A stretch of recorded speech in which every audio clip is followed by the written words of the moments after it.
Hello, y'all on YouTube. This is Rob from Rob's Nerdy Knives. Today I have an interesting part four of a four-part series. This is my 2022 Knives of the Year.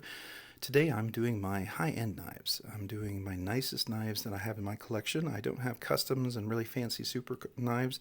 Had a few in the past, some Rick Hinderer and Chris Reeves and a few others that I really enjoyed, but they were not carried, and I like to carry my knives, and I feel like anything in my collection should be carried, so these are knives that I actually do carry, but they are my nicer knives, and these are my top five. I really have four, and I have an honorable mention that kind of can go between two categories. Could go between, category the second category and this category the first, and so, which I call my nice knives, and these are my higher end nice knives, right? And that first honorable mention is going to be something I acquired this year for the first time. It's not new, but it is the Spyderco Shaman. This is a Blade Ops exclusive in Elmax steel, and what kind of makes it kind of fit both is the fact that I put red fat carbon scales on here, and I really like these scales. Beautifully contoured, so comfortable, just a great knife, and just really wonderful just to be able to use and reverse flick and front flick, and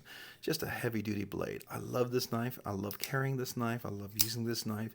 The edge is ridiculously sharp, and it's just so strong. Really, really great knife. Again, it's one of those knives that I would carry more often if I didn't have to look at other knives and kind of rotate them out and get a little feel and talk about them. But this is an honorable mention. It's kind of between the two. It's not new enough, I think, in 2022 to really deserve that. It just happens to be one that I finally was able to acquire, but I love it like this. Definitely one of my 2022 honorable mentions. All right, the first one for the higher end or high end knives for me is going to be something that's relatively new. I just feel like at the end of the year they release so many good knives. I mean, there are other knives that I had. I did have a Mini Tempest. Loved that knife. Just wasn't for me. And I did have the Bowie blade, and probably one of the reasons why. And that wasn't very comfortable and cut me all the time. So that's why it wasn't one of my favorite. But still, I love Sharp by Design. Some fantastic designs out there. I didn't get the one that he just released recently with the cutout. Wasn't sort of my aesthetic, my kind of thing, so I passed on that. There's some other ones that he makes that I sure hope he re-releases or does a new version of them that I would love to get. But my number four is going to be this Brian Brown Knives Raptor 2. I was able to get this Rec exclusive. It's River's Edge Cutlery. This is the bronzed anodized titanium milled scales. It's got some zirconium accents on the thumb stud and the washer here, and the deep carry clip, as you can see, just a beautiful mill deep carry clip. The blade is hollow grind. It is just really wonderful, has great ergonomics to grip on. Now, it seems like a very small handle for a big blade, but man, it just has enough width that it fits really well. It's not going to roll in your hand or anything. It feels like you're going to lose grip. It just fits really well, and you can choke up really wonderfully for a push cut. Just a great knife. I have found myself really enjoying carrying this knife. I haven't released a review on this, but that will be coming shortly. But this is a great knife. Definitely my number four as of right now. My number three, it's not a new knife, but it's a new one to me, and I was able to acquire it in 2022. This is the Vero Engineering Axon. Really, really great knife. I love the shapes, the design, the ergonomics, the flow of this knife. It just speaks to me. It's an engineer who developed this, I believe. Vero is someone, I thought he worked with NASA or something like that, I think, but I love the shape. This is a Wharncliffe, obviously very square, but the design and the flow is wonderful. This belt satin grind is wonderful here, and I love this fuller that was cut out. Just makes it a very reverse flickable and even front flickable kind of knife. And then, of course, it is a front flipper here as well, so as long as you get your fingers out of the way, it just works really, really wonderfully. And it's a frame lock, and so titanium contoured, you can see kind of, and the mill deep carry clip, which is just fantastic. M390 blade steel, beautiful, beautiful edge on that. Just love this knife. Wonderful, wonderful. So I really enjoy that knife. The next one's going to be my number two knife, and it is one of those Grail knives I've always wanted. I've seen some of his designs, and I was able to acquire it this year, and I really love this knife a lot. It's one that I hope stays in my collection. If I can, I will, but it is a beautiful knife. This is by Leon Ma. This is the GSD version 2, and it really means get shit done. That's the name of the knife. get shit done, but I call it get stuff done because, I got kids in the house and it sounds a little better, right? But basically, get your stuff done. Beautiful, beautiful knife. It looks like it's integral, but it's not. It has a little line. I don't know if you can see that right there. There's a little line. Let's see. Yeah, you can see it right there. That's just, it comes together like a backspacer, and it does have a little place for a lanyard if you wanted that. This ball kind of clip, I wasn't sure if I was going to be a fan. I heard a lot of negative things, but this worked wonderfully. Just perfect on my pants. Just great retention, and it works wonderfully. It is a flipper, and the flipper is beautiful. I love the sound. Just the sound is great on this one. And flat grind, wonderful. Has a fuller cutout, so very, very wonderful.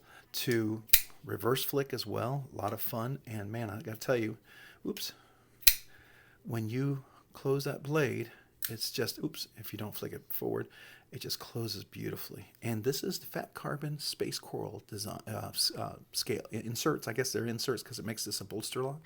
Really, really wonderful. Just the design and the ergonomics of this is just wonderful. I love this shape. This reminds me of the Wii sock sheet, but this is just a little bit nicer. This is hand satin finished blade. Love that. You can still choke up here if you need it to. It's a little close, but you can do it if you need it to get up a little close. But I love this blade. The ergonomics on this is fantastic. Just really great in the hand. Comfortable knife. That's my number 2 knife of the year, and I love all 3 of these so far. Fantastic knives. I don't think you can go wrong. But my number 1 knife of the year was one of those things that you find and you're just like, you see it and you go, I think I would love that. And you didn't know it even existed. And as soon as you find out, you're like, golly, I hope I can get that into my collection. And I did. It was at, I believe it's South African Sporting Goods, I believe it's called. That's where I saw it. And it was available. And because of the currency exchange rate between South Africa and the United States, it was affordable. And I didn't get the real fancy one with some of those beautiful mammoth tusk inserts and stuff, but it's the Arnaud Bernard I Mamba. This is a fantastic knife. It is a production knife. I want to say it's semi-custom because they do a lot of handwork on this, but it is cut out with a machine. A lot of things are done, but like the blade itself, all that is hand ground and hand buffed. That's all done as well. What I understand is the 4 brothers touched these knives at least 200 times minimally. It's got a mill deep carry clip. This is a sand bead blasted titanium clip. It's wonderful. I love everything about this. It flips wonderfully. It's so buttery smooth. I know buttery smooth and drop action, everyone will say, well, it's just a matter of the detent and all that stuff. I get it. But when the ceramic ball bearings are just perfect and the way they mill it is just so smooth, there is just a buttery smoothness that you get in here. I have seen this in several knives that I've had. I have a Bade Modern Design Stunner that I bought a couple years ago. Beautiful knife, has that kind of feeling. There was a Quiet Carry IQ that I had. It was beautiful. It's too small. It makes me want to check out the new large version they have, but it was too small, but it was so smooth and buttery, and it just was distinct from all the other cage ceramic wash bearings. This is free ceramic ball bearings. It's not encaged in here, so if I take this apart, I have to clean each of those ball bearings and put them back in. But this is such a fantastic knife. Just everything about it is smooth. This is RWL 34 steel, which is a really nice version steel. Great to work with, but really fantastic. And I love this fuller here. It looks very much like something you would see maybe Iron Man or Star Trek would have. I love that. The nerd in me just loves that. But the fit and feel and the function of this knife just feels great. I can't really choke up on this, but it works really great like this. It's just a functional knife. You just get perfect presentation. You can get as close as you need to right there for that cut. You can push here, and you can even get up here if you needed to. Just wonderful. This is absolutely my favorite knife of the year right here. I love this knife. It is the high-end knife of the year, but it's also probably my knife of the year of all the knives. I have a lot that I really enjoyed this year, and it's hard to pick one, but this one is my favorite. I find myself forcing myself not to carry it as much. I mean, I've already scuffed it up, banged it up, because I don't want to take it for granted, because it's a joy every time I get to carry it. And I try not to carry it too much so that I can continue to have that joy in this knife. Just so much fun. Really, really, really great knife. If you look at all the accents there, it's just beautiful. Every little thing on here is just awesome. One standoff in the back is really great. I don't think there's any milling in there, no, but it's got some nice weight to it. It's very well balanced, I think. Yeah, it's right. The balance, I don't want to drop it right here, but the balance is right there where your finger goes. So it feels just really great in the hand. Love this knife. This is my favorite knife of the year out of of this category, number one category of high-end knives, but probably overall all my knives. This is my favorite. I love all of these knives and enjoy carrying them a lot. What are yours? Do you have a favorite? Any of these fall into your category? Have you acquired any of these this year? Maybe they're your favorite. Feel free to comment down below. I'd love to hear from you and talk to you about it. Are there others that maybe I don't know about? Like I didn't know about the iMamba, but as soon as I found it, I was like, oh man, this just the aesthetics, the look, the fit, the feel. I felt like it would be a fit, and sure enough, it is. It's just this kind of the look and the feel of a knife like this. I love. Yeah, as you can see, I kind of have a sort of an aesthetic that I like, and I think these all sort of fall into them, but they're all very unique and very different, so that's what I enjoy here.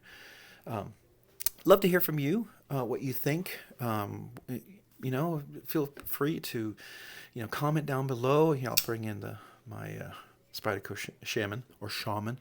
I call it Shaman because that's what I heard Nick Shabazz and Metal Complex call it. I think that's hilarious, and so I just call it Shaman. I know it's a Shaman, so if you're gonna want to tell me, hey, it's called Shaman, I understand. Yes, I know. It's not super important to me, but I respect that. Feel free, call it Shaman all you want. I'm gonna call it a Shaman. I think it's funny. But anyways, these are my knives. Number 1, number 2, number 3, number 4, and this is my honorable mention, the one that goes between the two categories because of the fat carbon scales and everything. What are yours? Feel free to comment. And if you enjoyed this content, please consider subscribing, maybe hitting the like button. And if you like this content, maybe hit the notification button so you can keep getting alerts about other new videos that I drop. And if you like this, check me out on Instagram at robs_nerdy_knives. That's robs_nerdy_knives. I'd love to have you follow and look over there as well. I appreciate you guys checking in today, and you guys have a great day and a great week. Bye.